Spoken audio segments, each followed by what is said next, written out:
Hello friends, welcome to my channel. आजको यो एपिसोडमा मैले यहाँहरूलाई सिक्किम जुन कुनै समयमा एउटा इन्डिपेन्डेन्ट कन्ट्री थियो, स्वतन्त्र देश थियो, त्यो चाहिँ अहिले भारतको अधीनमा कसरी हुन गयो, भारतमा सिक्किमको विलय कसरी हुन गयो भनेर इतिहासको एउटा घटना यहाँहरूको सामुन्ने भन्दैछु। साथीहरू, सिक्किम एउटा हिमाल पहाडले भरिएको नेपाल जस्तै भौगोलिक अवस्था भएको देश हो। सिक्किम जुन स्थानमा अवस्थित छ त्यो चाहिँ स्ट्राटेजिकली पनि एकदमै इम्पोर्टेन्ट प्लेसमा छ र त्यसलाई चाहिँ नेपाल, भुटान र चाइनाले चाहिँ सराउन्ड गरेको छ र त्यही भएको कारणले पनि यो सिक्किमको स्ट्राटेजिक इम्पोर्टेन्सले गर्दाखेरि पनि इन्डियाले सुरुदेखि नै सिक्किमलाई आफ्नो अधीनमा पार्नको लागि चाहिँ धेरै रोलहरू खेलेको देखिन्छ र सिक्किममा भएको सिलगढी कोरिडोर, चिकन नेक पनि भनिन्छ, त्यहाँबाट चाहिँ यदि चाइनिजहरूले घुसपेट गर्यो भने चाहिँ इन्डियालाई सजिलै आफ्नो हातमा पार्न सक्ने त्यो डरले गर्दाखेरि पनि इन्डियाले चाहिँ सिक्किमलाई आफ्नो अधीनमा पार्नको लागि चाहिँ धेरै नै उसले चलखेल गरेको छ इतिहासमा हेर्ने हो भने। साथीहरू, किङडम अफ सिक्किम चाहिँ एउटा मोनार्की थियो। सन् 1642देखिबाट 1975सम्म कायम रह्यो। सिक्किमलाई चाहिँ चोग्याल अफ नामग्याल डाइनेस्टीले रुल गर्थे र उनीहरूको रिलिजन, कल्चर चाहिँ तिब्बतियनहरूसँग एकदमै मिल्थ्यो। चोग्याल अफ नामग्याल डाइनेस्टीको तिब्बतियनहरूसँग कल्चरल र रिलिजियस टाइजहरू एकदम स्ट्रङ थियो। साथीहरू, 1800 शताब्दीमा चाहिँ गोर्खाज अफ नेपालले चाहिँ जब सिक्किमलाई अट्याक गर्छन् तब उनीहरूले चाहिँ सिक्किमलाई जित्छन् र करिब 30 वर्षभन्दा बढी त्यहाँ शासन गर्छन्। त्यो समयमा धेरै नेपाली भाषीहरू चाहिँ त्यहाँ गएर बसेको देखिन्छ। तर जब एङ्ग्लो नेपाल वार हुन्छ 1814 र 1815मा, त्यसपछि गोर्खाज अफ नेपालले हार्छन् र हारिसकेपछि एउटा सुगौली ट्रिटी साइन हुन्छ र त्यो सुगौली ट्रिटी अनुसार चाहिँ नेपालले चाहिँ धेरै भूभागहरू आफ्नो पहिलाको भन्दा 1/3 अफ उसको पहिलाको भूभाग सबै गुमाउन पुग्छ र गुमाइसकेपछि पछि ब्रिटिस र सिक्किमले चाहिँ एउटा ट्रिटी अफ टिटालिया पनि साइन गर्छ 1817मा, जुन अनुसार चाहिँ जुन पनि टेरिटोरी नेपालीहरूले क्याप्चर गरेको थियो सिक्किमको, त्यो सबै सिक्किमलाई नै फिर्ता हुन्छ। साथीहरू, मैले पहिला भनिसकेँ कि सिक्किमको कल्चरहरू चाहिँ सबै तिब्बतियन कल्चर र रिलिजनसँग मिल्थ्यो। सिक्किमको फर्स्ट राजा पनि उतैबाट नै माइग्रेट भएका थिए र त्यही भएर त्यहाँ चाहिँ भुटिया लेप्चा भन्ने कम्युनिटीको चाहिँ सुरुमा बसेको पाइन्छ र त्यहाँको राजा पनि त्यही कम्युनिटीमा बिलङ गर्थे र पछि जब नेपाली भाषीहरू त्यहाँ आए र त्यहाँको कल्चर नेपालीसँग पनि मिल्न गयो। 1947मा त्यहाँको पपुलेसनको कम्पोजिसन हेर्ने हो भने चाहिँ करिब 75% भन्दा बढी नेपालीहरू थिए भने अरू माइनोरिटीमा पर्ने भुटिया लेप्चा कम्युनिटी थियो। त्यहाँको जुन राजा थिए उनीहरू पनि भुटिया कम्युनिटीलाई बिलङ गर्थे।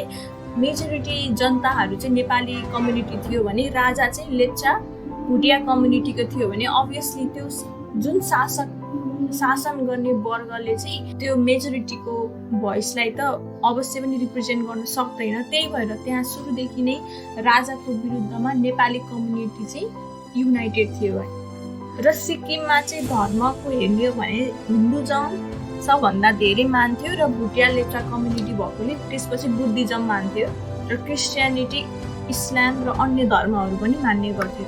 साथीहरू, इन्डो सिक्किम ट्रिटी हुन्छ 1950मा। त्यो ट्रिटी चाहिँ सिक्किमको महाराजा सर तासी नामग्याल र गभर्मेन्ट अफ इन्डियाको बिचमा हुन्छ। यसले चाहिँ सिक्किमलाई एउटा प्रोटेक्टरेट स्टेट अफ इन्डिया भनेर रिकगनाइज गर्छ। इन्डियाको एउटा संरक्षितको रूपमा चाहिँ स्थापित गर्छ। प्रोटेक्टरेट अफ इन्डिया भन्नाले चाहिँ इन्डियाले त्यसको एक्सटर्नल अफेयर्स र सेक्युरिटीहरू चाहिँ इन्डियन गभर्मेन्टले हेर्ने भनेर त्यो एउटा इन्डियाको प्रोटेक्टोरेटमा सिक्किम बस्न जान्छ र सिक्किम कङ्ग्रेस लिडर काजी लेन्डुप दोर्जेलाई चाहिँ chief minister of the state पनि इलेक्टेड गरिन्छ र चोग्याल जुन त्यहाँको चाहिँ राज संस्थालाई बिलङ गर्थे उनीहरूको चाहिँ एउटा कन्स्टिट्युसनल फिगर हेड मोनार्कको रूपमा चाहिँ उनीहरू हुन्छन्। भनेपछि एउटा संवैधानिक राजतन्त्र सिक्किममा कायम भएको देखिन्छ।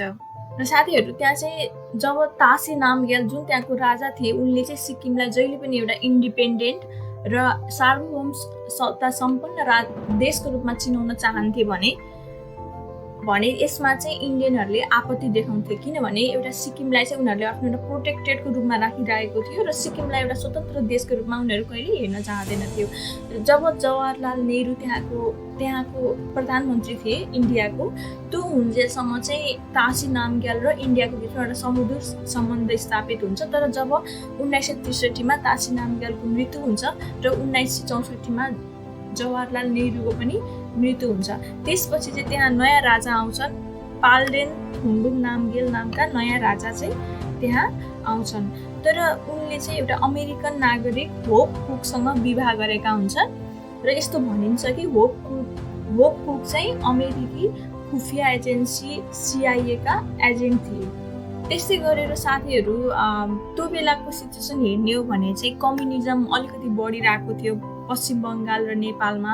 त्यस्तै गरेर चाइनिजहरूले तिब्बतलाई पनि आफ्नो क्याप्चरमा लिइसकेको अवस्था थियो। नेपाली कम्युनिटीको सिक्किमभित्र पनि विरोधहरू बढिरहेको थियो र चाइनाले सिक्किमबाट इन्डियामा प्रवेश गर्नको लागि एउटा दुईटा एक्टिभिटिजहरू गरेको देखिन्छ। त्यो सबै भएको परिस्थितिमा चाहिँ इन्डियन गभर्मेन्टले चाहिँ कुनै पनि हालतमा सिक्किमलाई छोड्न हुँदैन, सिक्किमलाई इन्डियाकै बनाउनुपर्छ भन्ने सोच राखेको थियो। र त्यसपछि जब इन्दिरा गान्धी त्यहाँको प्राइम मिनिस्टर हुन्छन्, उनले चाहिँ उनको चाहिँ मेन योजना नै सिक्किमलाई कसरी इन्डियामा विलय गराउने हुन्छ। त्यसको लागि चाहिँ जसरी अमेरिकाले आफ्नो CIA त्यहाँ पठाएको थियो त्यस्तै गरेर इन्डियाले पनि आफ्नो गुप्तचर संस्था RAW को मान्छेहरूलाई पनि त्यहाँ लगाएको थियो। र साथीहरू अब त्यहाँ चाहिँ एकदमै धेरै प्रोटेस्टहरू बढिरहेको थियो नेपाली कम्युनिटीको र अगेन्स्ट त्यहाँको मोनार्कको बिचमा। र त्यही समयलाई चाहिँ फाइदा लिएर इन्डियाले चाहिँ अब त्यो प्रोटेस्टलाई झन् मलजल गर्ने, झन् राइट प्रोटेस्टहरू बढाउने, उनीहरूलाई मोनिटरी फन्डिङहरू गर्नेदेखि लिएर त्यो प्रोटेस्टलाई चाहिँ कसरी एकदमै अराजक स्थिति बनाएर त्यो एकदमै आफ्नो कन्ट्रीको बाहिरको बनाएर हस्तक्षेप गर्न सक्ने खालको बनाउनको लागि चाहिँ इन्डियाले एकदमै ठुलो रोल खेलेको देखिन्छ। र इन्डियाको गुप्तचर संस्थाको र त्यस्तै गरेर अरू डिफ्रेन्ट इन्डियाको इन्टेलिजेन्स एजेन्सीहरूलाई उसले खटाएको देखिन्छ। जब त्यहाँ चाहिँ शान्ति सुरक्षा जुन व्यवस्थाहरू चाहिँ सरकारको हातभन्दा बाहिर जान्छ तब चाहिँ एउटा एग्रिमेन्ट हुन्छ। त्यो चाहिँ government of India, leaders of the political parties of Sikkim र त्यहाँको राजा चोग्यालहरूको बिचमा हुन्छ। त्यसमा चाहिँ के हुन्छ भन्दाखेरि चाहिँ अब धेरै लेजिस्लेटिभ र एक्जिक्युटिभ पावर चाहिँ इलेक्टेड रिप्रेजेन्टेटिभ अफ पिपल भन्नाले पोलिटिकल पार्टीलाई धेरै पावर दिने, राजाको रोल कम हुने भन्ने एउटा एग्रिमेन्ट हुन्छ। र त्यो गर्दाखेरि चाहिँ इन्डियन गभर्मेन्टलाई चाहिँ सबै ल एन्ड अर्डरको र सबै एडमिनिस्ट्रेटिभ अथोरिटीको जिम्मा इन्डियन गभर्मेन्टले पनि लिन्छ। र साथीहरू यसरी चाहिँ इन्डियन गभर्मेन्टले चाहिँ प्रोटेस्ट पनि आफैले बढाउने र आफैले चाहिँ इन्टरभेन्सन पनि गरिरहेको हुन्छ। त्यो कुरा चाहिँ पुरै इन्टरनेसनल कम्युनिटीले हेरिरहेको हुन्छ, सबैतिरबाट इन्डियन गभर्मेन्टलाई क्रिटिसाइज गरिरहेको हुन्छ। त्यही बेलामा चाहिँ अब नयाँ कन्स्टिट्युसन चाहिन्छ सिक्किममा भनेर इन्डियन गभर्मेन्टले चाहिँ कन्स्टिट्युसनको ड्राफ्ट गर्नको लागि एडभाइजर पनि आफै पठाउँछ। तर त्यहाँको राजा चोग्यालले चाहिँ त्यो सबै कुरालाई विरोध जनाइरहेको हुन्छ। त्यसपछि एउटा नयाँ इलेक्सन हुन्छ 1974मा। 1970मा एउटा नयाँ इलेक्सन हुन्छ जसमा चाहिँ भारत परस्त पार्टी जुन इन्डियाको एकदम फ्रेन्डली मानिन्छ सिक्किम नेसनल कङ्ग्रेसले चाहिँ त्यसमा विजयी हुन्छ। र सिक्किम नेसनल कङ्ग्रेसको लिडर काजी लेन्डुप दोर्जीलाई चाहिँ यो सबै सिक्किमलाई भारतमा विलय गराउनमा चाहिँ ठुलो रोल खेलेको पनि भनिन्छ। काजी लेन्डुप दोर्जे जसलाई चाहिँ एउटा गद्दार र एउटा देशद्रोहीको रूपमा आज पनि धेरै मान्छेहरूले चाहिँ नाम उपयोग गरेको देखिन्छ। र त्यसपछि सेप्टेम्बर 1974मा एउटा चाहिँ बिलहरू जुन एउटा डिस्कसनमा हुन्छ, merger of Sikkim with India, त्यसमा पनि धेरै कन्ट्रोभर्सीहरू भइरहेको हुन्छ। इन्टरनेसनल कम्युनिटी र त्यहीँ भित्रको कति मानिसहरूले पनि त्यो कुरालाई चाहिँ नराम्रो भनेर भनिरहेको हुन्छ। र त्यस्तै बेलामा जुन काजी लेन्डुपको जुन पार्टी थियो सिक्किम कङ्ग्रेस, उसले चाहिँ सिक्किमलाई एउटा एसोसिएट स्टेट अफ इन्डिया बनाउने कुरामा चाहिँ उनीहरूले सहमति गरेर साइन गर्छन्। र साथीहरू अप्रिल 9, 1975मा चाहिँ एउटा मिलिट्री अपरेसनहरू गरिन्छ। त्यो अनुसार चाहिँ चोग्याल दरबारलाई सबै घेरेर र चोग्याललाई पनि हाउस एरेस्टमा राख्छ इन्डियन सेनाहरूले।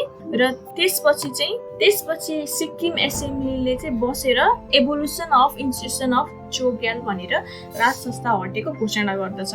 उनीहरूले सिक्किमलाई इन्डियाको एउटा कन्स्टिट्युएन्ट युनिट अफ इन्डियाको रूपमा राख्नको लागि डिक्लेयर पनि गर्छन्। र साथीहरू यही गर्दाखेरि चाहिँ इन्टरनेसनल कम्युनिटीमा अघि मैले भने जस्तो धेरै वाइड स्प्रेड क्रिटिसिजम हुन्छ इन्डियाले जसरी एउटा सोभरेन स्टेटमा चाहिँ इन्फ्लुएन्स गरेर एउटा इन्टरभेन्सन गरेर कसरी चाहिँ त्यसलाई चाहिँ आफ्नो आधिपत्यमा लिन खोजिरहेछ भनेर पुरै वाइड स्प्रेड क्रिटिसिजम हुन्छ। जसरी चाइनाले तिब्बतमा गरे जस्तै इन्डियाले जसरी सिक्किममा गरिरहेछ भनेर त्यो सबै भइरहेको हुन्छ। र त्यो सबै आलोचनाबाट बस्नको लागि चाहिँ इन्डियन सरकारले हतार 5 दिनमा एउटा जनमत सङ्ग्रह गराउँछन् र जसमा धेरै जनताले मत चाहिँ राज संस्था हटाउनको लागि दिन्छन्। र भनिन्छ कि यो एउटा जनमत सङ्ग्रह एउटा नाटक मात्र थियो, किनभने सिक्किम जस्तो पहाडी भूभागमा भएको देशमा चाहिँ 5 दिनमा सबै देश पुगेर पनि भ्याइँदैन भने 5 दिनमा सबै देश जनताले मतदान कसरी गरे होला भन्ने एउटा क्वेसन। र कति मान्छेहरूले आफ्नो लेखहरूमा लेखेका थिए कि उनीहरूलाई चाहिँ त्यहाँको नागरिक तर उनीहरूलाई त्यहाँ जनमत सङ्ग्रह भएको पनि थाहा छैन। र त्यहाँ जति मान्छेहरूले आएर मत खसाले तिनीहरू चाहिँ सिक्किमको भन्दा पनि बाहिरी देशबाट अथवा त्यहाँका सैनिकहरूले हाले भनेर पनि भनिन्छ। साथीहरू त्यहाँ जब जनमत सङ्ग्रह गराइएको थियो त्यो बेलामा चाहिँ उनीहरूलाई प्रजातन्त्र कि राजतन्त्र भनेर गराइएको थियो, न कि उनीहरूलाई राजतन्त्र कि इन्डियाको एउटा स्टेट भनेर गराइएको थियो। र त्यस्तो खालको एउटा छल कपटपूर्ण एउटा रिफरेन्डममा चाहिँ इन्डियाले जित्नु भनेको कुनै नौलो कुरा भएन। सन् 1975मा इन्डियन गभर्मेन्टले 36 एमेन्डमेन्ट गर्छन् आफ्नो कन्स्टिट्युसनको र सिक्किमलाई आफ्नो 22 स्टेट अफ द इन्डियाको रूपमा घोषणा गर्छन्। र साथीहरू जसरी चाहिँ सिक्किमलाई इन्डियाले आफूमा विलय गरायो योबाट हाम्रो नेपाल देशले के पाठ सिक्ने त? अब सबभन्दा पहिला नेपालको भूगोल र सिक्किमको भूगोल उस्तै छ। नेपाल पनि रणनीतिक हिसाबले एकदमै इम्पोर्टेन्ट देश छ जसरी सिक्किम थियो, र पहाडी भूगोल त्यो पनि एउटा समानता भयो। त्यस्तै गरेर नेपालमा पनि संवैधानिक राजतन्त्र थियो, सिक्किममा पनि पहिला त्यस्तै थियो। र साथीहरू कन्स्टिट्युसनल मोनार्क हट्नु भनेको एक हिसाबमा राम्रो हो, किनभने गणतन्त्र आउनु भनेको रिप्रेजेन्टेटिभ अफ पिपलले चाहिँ धेरै पावर हुन्छ उनीहरूमा, उनीहरूले चाह्यो भने त्यसलाई राम्रोसँग विकास गर्न सक्छन्। निरङ्कुश राजतन्त्रभन्दा गणतन्त्र धेरै ठिक हो। तर साथीहरू जब गणतन्त्र आयो नेपालमा तब चाहिँ नेपालमा मधेसी आन्दोलन, नागरिकता विधेयक यी सबै यस्ता कुराहरू जसले चाहिँ देशलाई टुक्राउनुपर्छ र विदेशीलाई सजिलै देशभित्र हुल्नुपर्छ भन्ने जस्तो खालका प्रायोजित घटनाहरू घटेको देखिन्छ। यो सबैबाट हामीले सोच्नुपर्ने कुरा के हो भने हामी पनि आज स्वाधीन राष्ट्र छौँ र कुनै समय सिक्किम पनि त्यस्तै थियो, तर इन्डियामा विलय हुन गयो र हामीले पनि अब अहिले देशमा चाहिँ अराजकता भइरहेको हुन्छ। कहिले मधेसी र पहाडीको विरुद्धमा भनेर, कहिले चाहिँ नागरिकताको विषयमा भनेर। जब पनि देशमा यस्तो खालको आन्दोलन हुन्छ, मधेसी आन्दोलन भनौँ अथवा माओवादी आन्दोलन भनौँ, यो सबैमा चाहिँ सपोर्ट र एउटा चाहिँ फन्डिङ, जसरी चाहिँ त्यो समयमा चाहिँ चोकग्यालको विरुद्धमा चाहिँ नेपाली कम्युनिटीको प्रोटेस्टमा फन्डिङ इन्डियन गभर्मेन्टले गरेको थियो, र अहिलेको समयमा जुन माओवादी द्वन्द्व भयो, जुन मधेस आन्दोलन भइरहेको त्यसमा चाहिँ अब एउटा मोरल सपोर्ट मात्र नभएर इकोनोमिक सपोर्ट पनि दिएको छैन भनेर भन्न सकियो। र जति पनि विरोधहरू हुन्छन्, जति पनि मागहरू हुन्छन् त्यसको जायज मागहरू पुरा हुनुपर्छ, तर जति पनि मागहरू जसले चाहिँ देशलाई टुक्राउने र देशको अखण्डतालाई नै कमजोर बनाउने खालको मागहरूलाई कदापि पनि जायज हुन सक्दैन। र साथीहरू हामीले जसरी सिक्किम चाहिँ इन्डियामा विलय भयो त्यसरी हाम्रो देशलाई चाहिँ विलय नहोस् भन्नको लागि चाहिँ एकदमै सोच्नुपर्ने कुरा हो। इतिहासको लेसन चाहिँ मैले यो सिक्किमको इतिहास पढेर थाहा पाएँ। यहाँहरूलाई कस्तो लाग्यो यो भिडियो? यहाँहरू यस्तै भिडियो अझै हेर्न चाहनुहुन्छ भने मेरो च्यानललाई सब्सक्राइब गर्न नबिर्सनु।